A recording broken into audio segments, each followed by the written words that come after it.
Imagine a tiny butterfly-shaped gland nestled right there in your neck. It's quietly orchestrating this huge symphony of metabolic processes all through your body.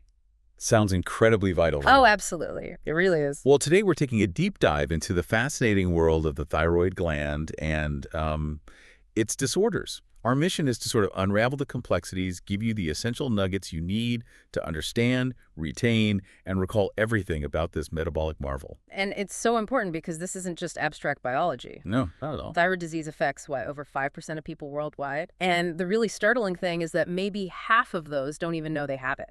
Wow. Half undiagnosed.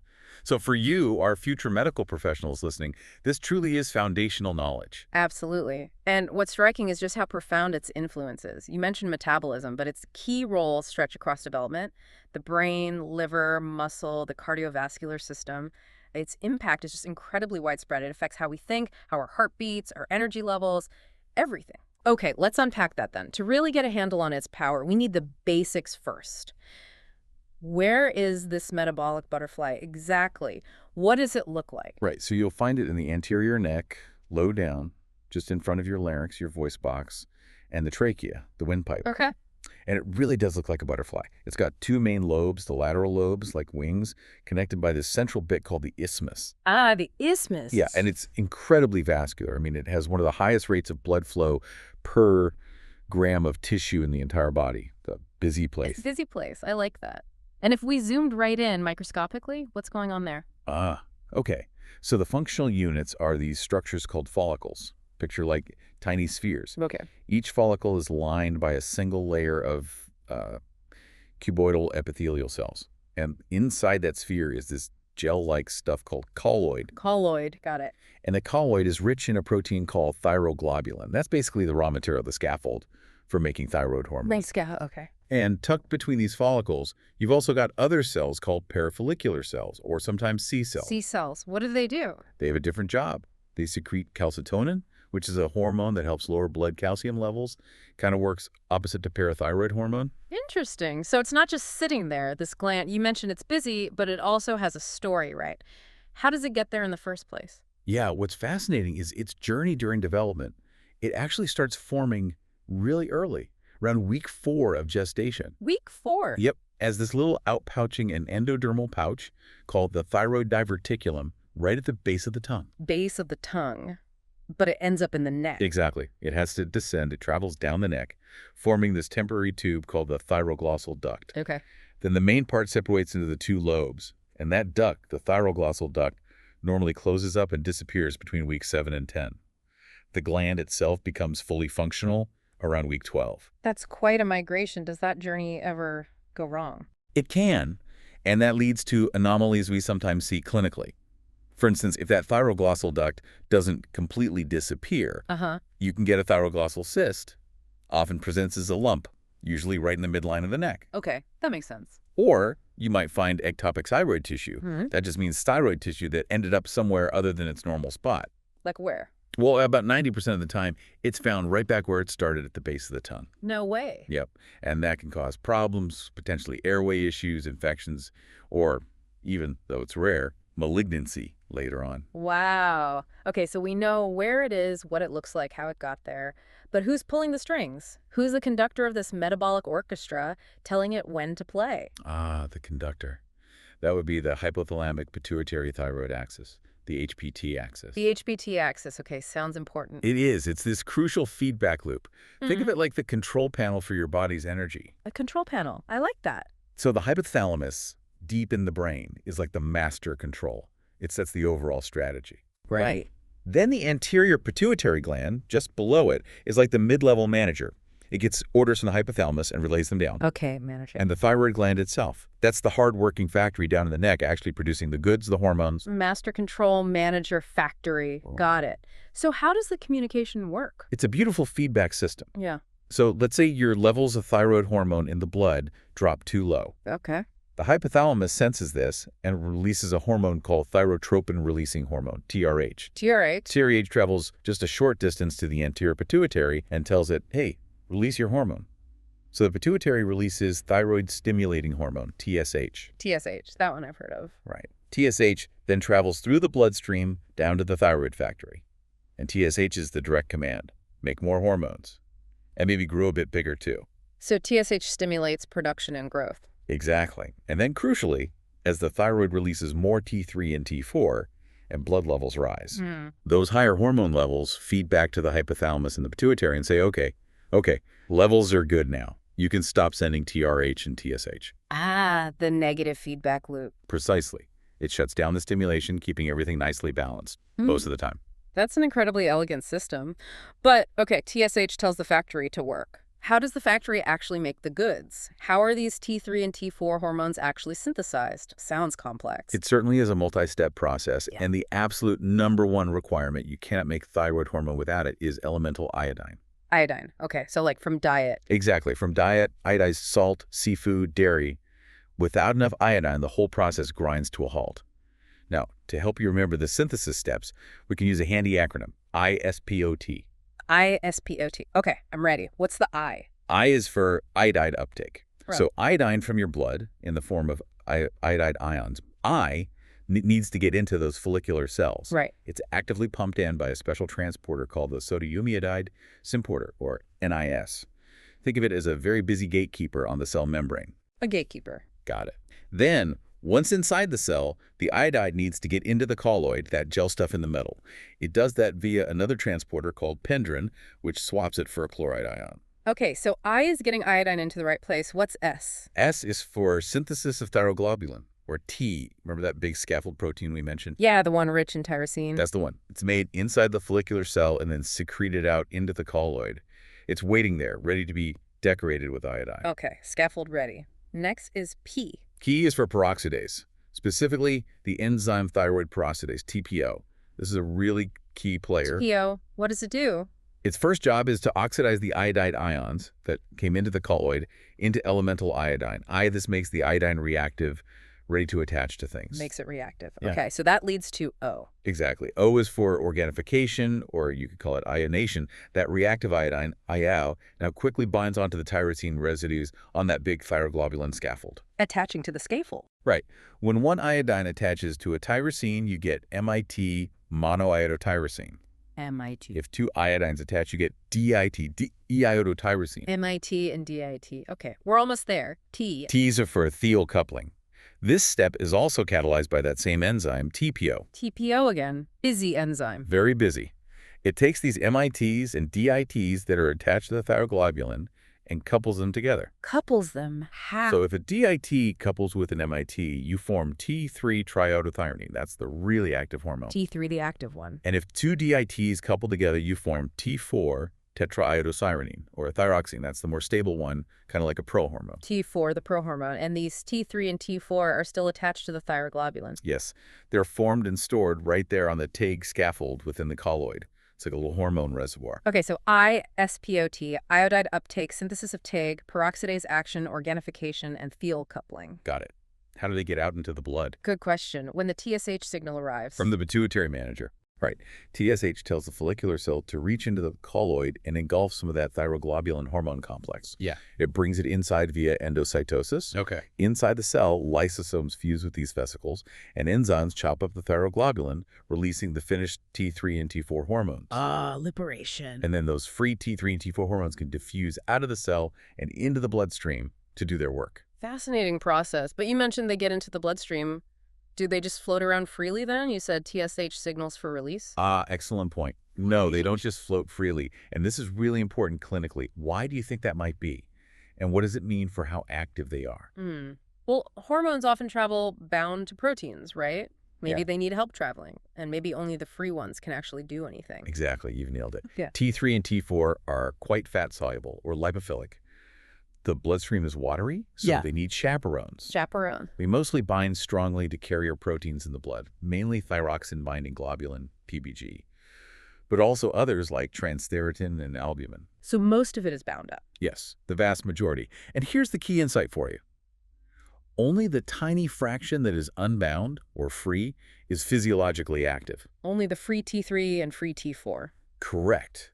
Think of the bound hormones like they're riding in limousines. They're being transported, they represent a reserve, but they can't get out and interact with the cells until they're free. The limo metaphor. I like that. So when we measure levels in patients, That's why measuring free T3 and free T4 often gives a much better picture of the patient's actual thyroid status than measuring the total amount, because total levels can be affected by changes in those binding proteins. makes sense. And you mentioned T3 is the active one, T4 is the prohormone. Right, T4 is produced in much larger quantities by the thyroid, and it's more stable, has a longer half-life, about 7 days.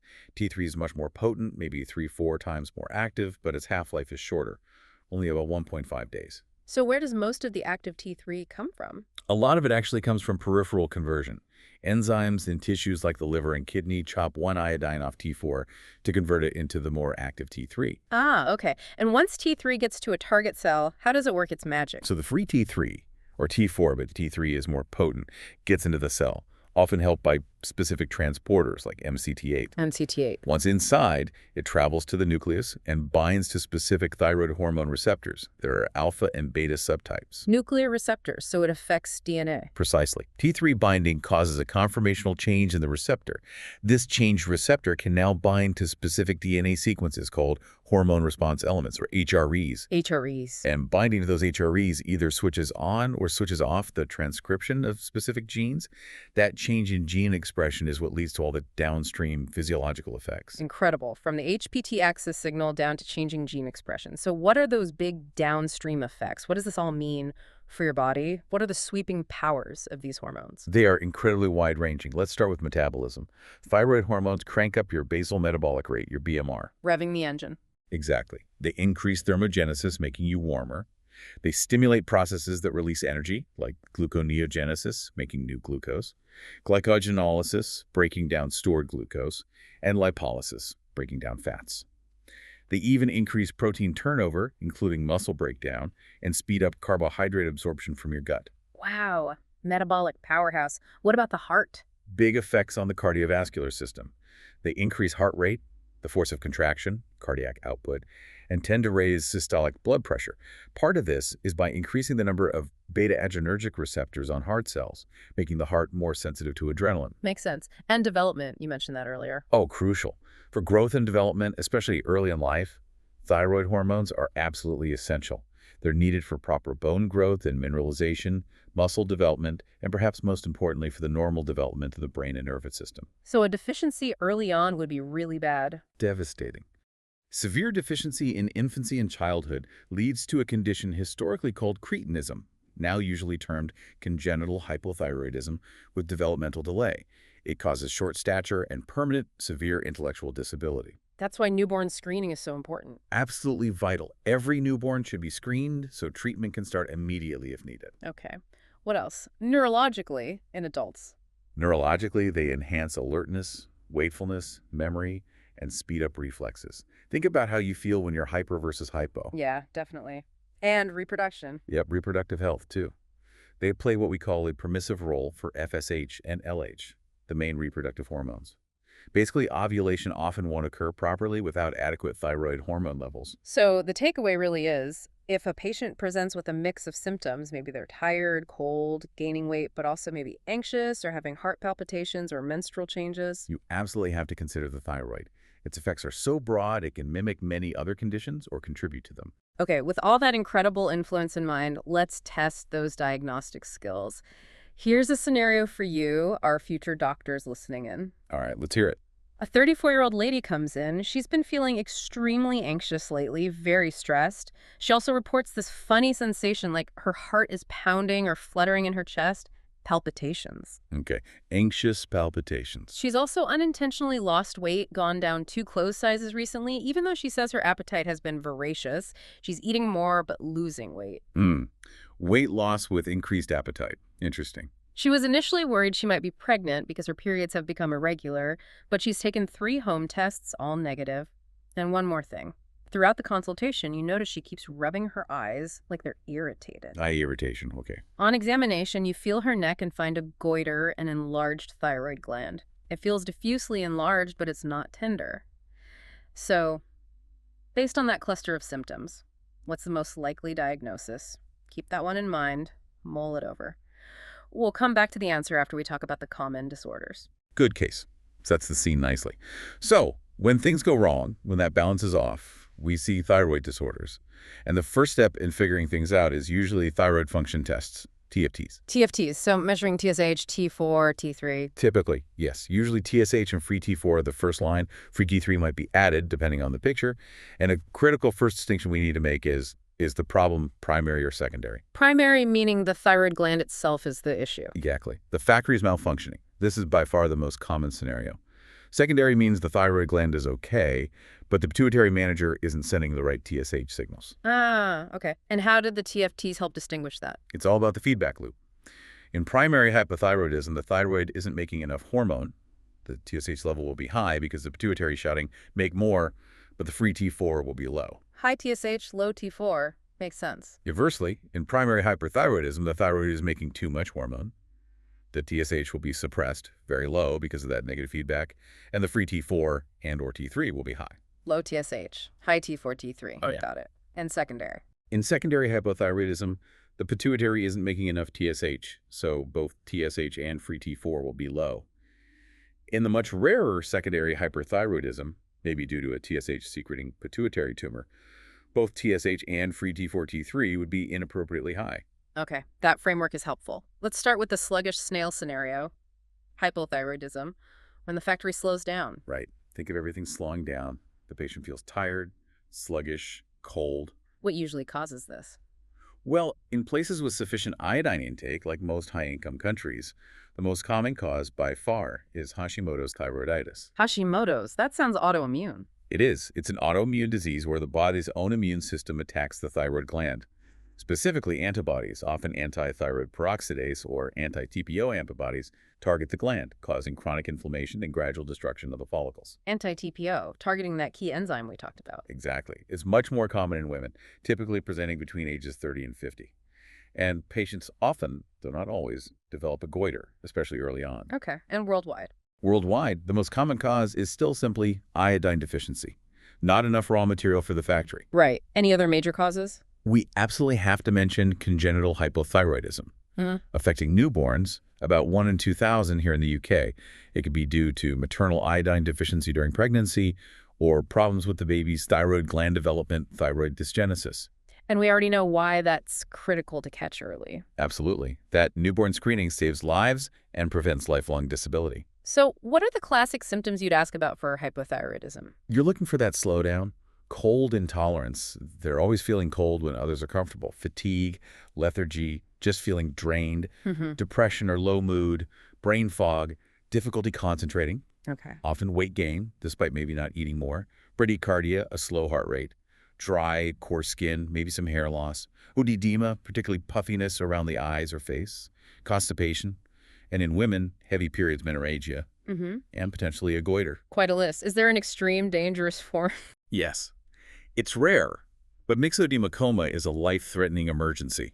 It's profound, severe hypothyroidism leading to hypothermia, very low body temperature, severe bradycardia, low blood pressure, and significantly reduced consciousness, potentially coma, needs urgent hospital treatment. Okay, scary.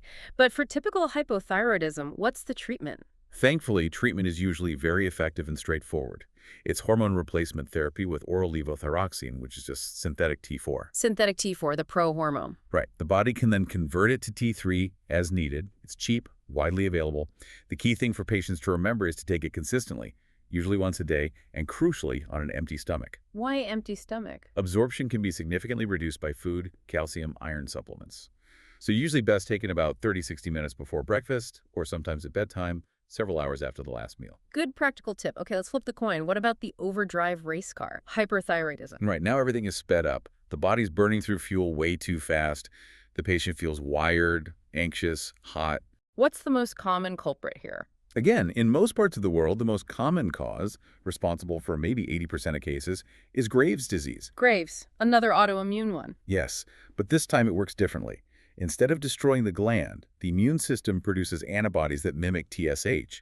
They bind to the TSH receptor on the thyroid cells and constantly stimulate it. So the factory gets non-stop on signals even when TSH is low. Precisely. The pituitary is whispering, stop.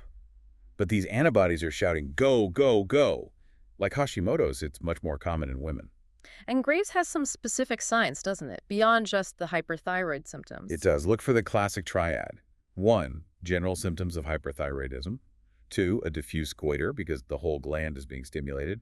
And 3, sometimes specific eye signs known as thyroid eye disease or Graves' orbitopathy. Ah, the eye signs, like exophthalmos. Exactly. Exophthalmos is the bulging of the eyes. You can also see lid retraction, where the eyelids are pulled back, giving a staring appearance, and conjunctivitis, inflammation and redness. This is caused by inflammation and swelling in the tissues behind the eye. Okay, so Graves is number one. What else causes hyperthyroidism? You can have toxic multinodular goiter. Here, the thyroid develops lumps or nodules over time, and some of these nodules start producing thyroid hormone all by themselves, autonomously, ignoring the TSH signals. This tends to happen more in older individuals, often women, who might have had a simple goiter for years. Nodules going rogue. Kinda, yeah. And then there's de Quervain's thyroiditis, also called subacute thyroiditis. This is usually temporary hyperthyroidism. Temporary. How? It often follows a viral infection, like an upper respiratory tract infection. The virus seems to trigger inflammation in the thyroid gland, causing it to leak stored hormone. So you get a period of hyperthyroidism. Ah, leaking hormone. Right. Patients often have flu-like symptoms initially, maybe a fever, and typically a very painful, tender goiter. The hyperthyroid phase is usually followed by a brief hypothyroid phase as the gland recovers, and then it typically resolves completely on its own over weeks to months. Painful goiter is a key feature there. So, symptoms of hyperthyroidism in general, the opposite of hypo. Pretty much the mirror image. Heat intolerance, feeling hot, sweating easily, anxiety, nervousness, irritability, insomnia, unintentional weight loss. Often despite an increased appetite, they're burning calories like mad. Okay. Tachycardia, a fast heart rate, palpitations, a fine tremor, often noticeable in the hands, diarrhea or more frequent bowel movements. In women, periods might become lighter or stop altogether, oligomenorrhea or amenorrhea, and usually a goiter, though the type varies. And is there an extreme emergency form here too? Yes, and it's also very dangerous. Thyroid storm or thyrotoxic crisis. This is severe, life-threatening hyperthyroidism. What does that look like? Extreme symptoms.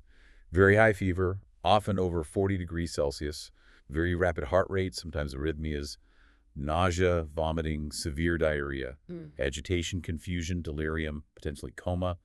Blood pressure might be high initially, but can rapidly progress to shock and low blood pressure. It carries a very high mortality rate if not treated aggressively and quickly in hospital. Frightening. How do you treat regular hyperthyroidism then? There are a few main approaches. For rapid symptom relief, especially the palpitations and tremor, we often use beta blockers, like propranolol. Okay, symptom control. Then, to actually reduce hormone production, we use antithyroid drugs, or thionamides. The main ones are carbimazole, which gets converted to methimazole, and propylthiouracil, or PTU. They work by inhibiting that key enzyme, TPO. Blocking the ISPOT process. Exactly. PTU has an additional benefit of also blocking the peripheral conversion of T4 to T3, which can be useful sometimes.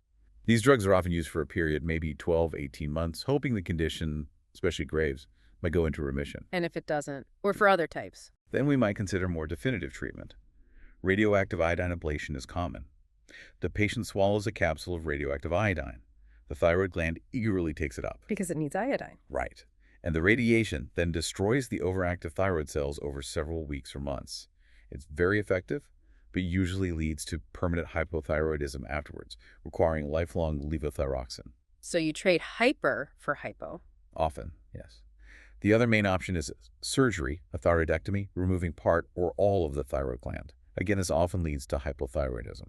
The choice depends on the specific cause, patient preference, severity, and other factors. Lots of options there. Okay, armed with all that knowledge about hyperthyroidism, let's revisit our first case. The 34-year-old anxious lady with palpitations, weight loss despite huge appetite, irregular periods, eye irritation, and a diffuse non-tender goiter. Right, putting it all together. The anxiety, the palpitations, the weight loss with increased appetite, the menstrual irregularity, those are classic hyperthyroid symptoms. The diffuse goiter fits, and the eye irritation really points towards thyroid eye disease. Exactly, suggesting early Graves' orbitopathy. So the most likely diagnosis fitting all those pieces is Graves' disease, the autoimmune condition causing hyperthyroidism. Perfect. Okay, ready for another clinical puzzle? Let's do it. All right. A 54-year-old lady presents. Her main complaint is a lump she's noticed in her neck. She's also noticed that her voice has become quite raspy recently. Neck lump and raspy voice. Okay, alarm bells? She has a known history of Hashimoto's hypothyroidism and has been stable on levothyroxine for the past 6 years. But on further questioning, she mentions she's lost about 5 kilograms, maybe 11 pounds, over the last 2 months without trying. Unexplained weight loss, too. History of Hashimoto's. Interesting combination. On examination, you feel the lump. It feels firm, maybe hard, and seems fixed. It's non-mobile. Crucially, it doesn't move upwards when the patient swallows a sip of water, which thyroid glands and most thyroid nodules usually do. Non-mobile lump. Doesn't move with swallowing. Raspy voice. Weight loss. Hashimoto's history. What are we thinking? We'll come back to that one, too. It brings us to another important topic. Beyond just too much or too little hormone. Right. We also have to consider thyroid malignancy or thyroid cancer. Okay.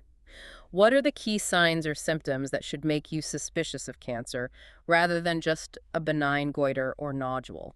A distinct neck lump is often the first sign, but red flags suggesting malignancy include signs of invasion into nearby structures, like that raspy or hoarse voice, which could mean the recurrent laryngeal nerve is affected. Nerve involvement. Or difficulty swallowing, dysphagia, or breathing, Mm. maybe stridor, that high-pitched breathing sound suggesting pressure on the esophagus or trachea. A lump that feels very hard, is fixed to surrounding tissues, non-mobile, or grows rapidly is also concerning. Lymph node enlargement in the neck is another red flag. And what about hormone levels? Would cancer cause hypo or hyper? Interestingly, most thyroid cancers don't actually affect hormone production much. So the patient is often euthyrgator. Their TFTs might be completely normal. That's a really important point. Don't rule out cancer just because the TFTs are okay. Good point. Are there different types of thyroid cancer? Yes, several main types based on the cell of origin. The most common, by far, maybe 80%, is papillary carcinoma. It's generally slow-growing with a good prognosis, especially if caught early. Papillary, most common. Then there's follicular carcinoma, Yeah. the next most common. It can sometimes spread through the bloodstream. Medullary carcinoma arises from those parafollicular C cells we mentioned earlier. The calcitonin-producing cells. Exactly. It can sometimes be part of inherited genetic syndromes. Then there's anaplastic carcinoma, which is rare but very aggressive and has a poor prognosis. And finally, thyroid lymphoma, which is also relatively rare but is important to consider, especially in certain contexts. Okay. How are they diagnosed? Imaging is key, usually starting with an ultrasound of the neck. This helps characterize the nodule, its size, features like calcifications or irregular borders. Sometimes a radioiodine uptake scan is done. Cold nodules that don't take up iodine are statistically more likely to be malignant than hot nodules, although most cold nodules are still benign. Ultrasound and maybe a scan. But definitive diagnosis. Definitive diagnosis requires getting cells or tissue, usually via fine needle aspiration (FNA) biopsy.